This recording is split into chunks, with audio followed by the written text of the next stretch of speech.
दिल्ली में आज बीजेपी के राष्ट्रीय अध्यक्ष नितिन नवीन की कार्यकारिणी की पहली बार बैठक हुई। नितिन नवीन की नई कार्यकारिणी के 65 सदस्य दिल्ली में मौजूद बीजेपी मुख्यालय पहुंचे थे। सभी ने एक दूसरे से औपचारिक मुलाकात कर परिचय किया। खुद नितिन नवीन ने अपनी टीम को पहली बार एक साथ संबोधित भी किया। तकरीबन ये बैठक 2.5 घंटे तक चली। इसके बाद देश के प्रधानमंत्री नरेंद्र मोदी देर शाम करीब 6:30 बजे बीजेपी मुख्यालय पहुंचे। बीजेपी की राष्ट्रीय कार्यकारिणी से मिलने वहां पर मोदी ने मुलाकात की। बीजेपी के राष्ट्रीय अध्यक्ष नितिन नवीन और राष्ट्रीय संगठन महामंत्री BL संतोष ने पीएम नरेंद्र मोदी की अगवानी की। उसके बाद प्रधानमंत्री नरेंद्र मोदी ने नितिन नवीन की कार्यकारिणी से मुलाकात की और सभी ने फोटो सेशन भी करवाया। लेकिन सुबह से लेकर अब तक बीजेपी मुख्यालय में क्या कुछ होता रहा, क्या रही हलचल और पदाधिकारियों को क्या दिया गया है गुरुमंत्र, जानने के लिए देखिए ये खास रिपोर्ट।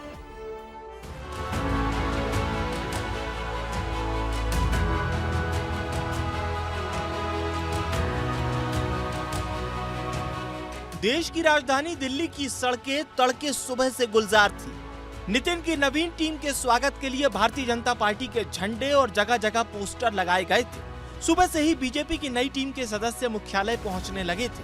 17 अगस्त को नितिन की 65 सदस्यों की टीम की घोषणा हुई थी। इनमें 51 चेहरे नए शामिल किए गए हैं और इन्हीं चेहरों के लिए आज परिचय बैठक आयोजित की गई। ठीक 10 बजे नितिन नवीन बीजेपी मुख्यालय आए। नितिन नवीन के साथ संगठन महामंत्री BL संतोष, दोनों सह संगठन महामंत्री शिव प्रकाश और सौदान सिंह भी मौजूद थे। इसके बाद शुरू हुई नितिन की नवीन टीम की पहली बैठक। 2 घंटे चली इस बैठक का मकसद था नए पदाधिकारियों का औपचारिक परिचय और सभी नए सदस्यों को संगठन के कामकाज और प्राथमिकताओं के बारे में बताना। 12 से 12:30 बजे के बीच बीजेपी की नई टीम के सदस्य बाहर आए तो उन्होंने भी यही बताया कि इस बैठक में परिचय तो हुआ ही, साथ ही आगे की रणनीति पर भी चर्चा हुई। कच्छ से लेकर कोहिमा तक भारतीय जनता पार्टी का सभी कार्यकर्ता इस कार्यक्रम में शामिल होगा। सरकारों के माध्यम से भी और पार्टी के माध्यम से भी कैसे हम सामाजिक समरसता पैदा कर सकते हैं, इन सब को लेकर के सेवा संकल्प अभियान की शुरुआत का एक आगाज हुआ। सेवा संकल्प अभियान है, समाज की सेवा करनी है, विभिन्न वर्गों की सेवा करनी है। अब ये भी जान लीजिए कि आज बीजेपी की ये पहली बैठक थी तो, लेकिन इसके बाद ताबड़तोड़ बैठकें भी हुई। दूसरी बैठक प्रधानमंत्री नरेंद्र मोदी के जन्मदिन को लेकर हुई। बीजेपी 17 सितंबर से 2 अक्टूबर तक सेवा पखवाड़ा चलाएगी। इसके बाद तीसरी बैठक में सभी राज्यों के प्रदेश अध्यक्षों के साथ चर्चा हुई। इसी बीच देश के प्रधानमंत्री नरेंद्र मोदी भी बीजेपी मुख्यालय पहुंचे और उन्होंने भी बीजेपी की राष्ट्रीय कार्यकारिणी से औपचारिक मुलाकात की। साथ ही नितिन की नवीन टीम को भी संबोधित किया और कुछ ऐसे ही नितिन नवीन की कार्यकारिणी का पहला दिन राजधानी दिल्ली में गुजरा। ब्यूरो रिपोर्ट, विस्तार न्यूज। तो बताया जा रहा है कि नितिन नवीन की इस टीम को आज पार्टी के कई वरिष्ठ नेताओं ने बहुत सारे लक्ष्य दे दिए हैं, जिनमें सबसे बड़ा लक्ष्य उत्तर प्रदेश का विधानसभा चुनाव जीतना और 2029 में होने वाले आम चुनाव के लिए बीजेपी को चाक चौबंद बनाना है। बैठक के बाद पार्टी के सारे पदाधिकारी ऊर्जा से भरे हुए दिखे। बीजेपी पार्टी पदाधिकारियों की नियुक्ति के बाद अब मोर्चा प्रकोष्ठों के पदाधिकारियों की नियुक्तियां होनी हैं, जिसके लिए देश भर से कार्यकर्ताओं से योग्य लोग चुने जाएंगे। और आज सुबह से राजधानी दिल्ली में हो रही हलचल पर हमारे वरिष्ठ संवाददाता अमृत तिवारी लगातार नजर रखे हुए हैं।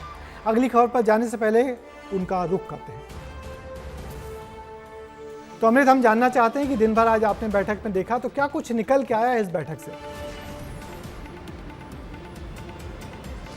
ब्रिजेश जी, देखिए, यह बैठक जो है आने वाले जो भविष्य की अगर बात करें, भारतीय जनता पार्टी के लिए कुछ अलग करने के मादा रखने की एक क्षमता दिखाई दे रही है। और इसमें एक चीज़ देखी गई कि कहां से राहुल गांधी, चूंकि एक बहुत ही अगर कहा जाए कि लोगों के बीच में जो एक नए स्पार्क की तरह उभरते हुए आ रहे हैं, मुद्दों को वो एक तरह से हड़प रहे हैं, मुद्दों पे वो काबिज हो रहे हैं, उसको कैसे भारतीय जनता पार्टी न्यूट्रलाइज करे, उसकी यहाँ पे रणनीति तैयार हुई। और इसमें सबसे जो तुरुप का पत्ता है वो है वंदे मातरम, जो आज पहले दिन पदाधिकारियों की बैठक हुई, जो नए नियुक्त पदाधिकारी थे, उसमें वंदे मातरम को लेकर के एक रिजोल्यूशन पारित किया गया, जिसमें 6 छंद न गाने को लेकर के कांग्रेस को राष्ट्र भर में पूरी जगह पे घेरा जाएगा। इसमें जिले स्तर पे, ब्लॉक स्तर पे जो है कार्यकर्ता जो है मोबिलाइज होंगे और वंदे मातरम को लेकर के लोगों से, और खास तौर पे एक और बात बता दूं, युवाओं से संपर्क करने में ज्यादा से ज्यादा ये अपनी दिलचस्पी दिखाएंगे और उनको समझाने की कोशिश करेंगे।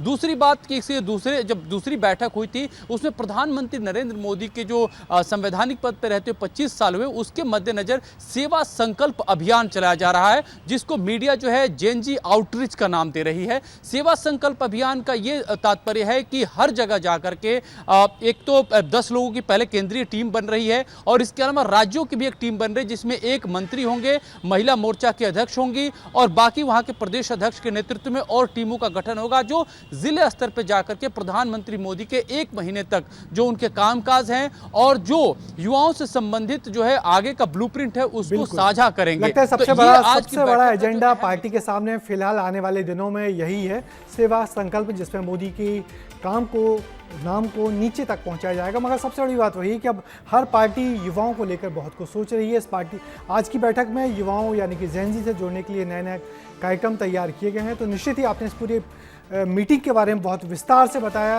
अमृत जी, आपको बहुत बहुत शुक्रिया।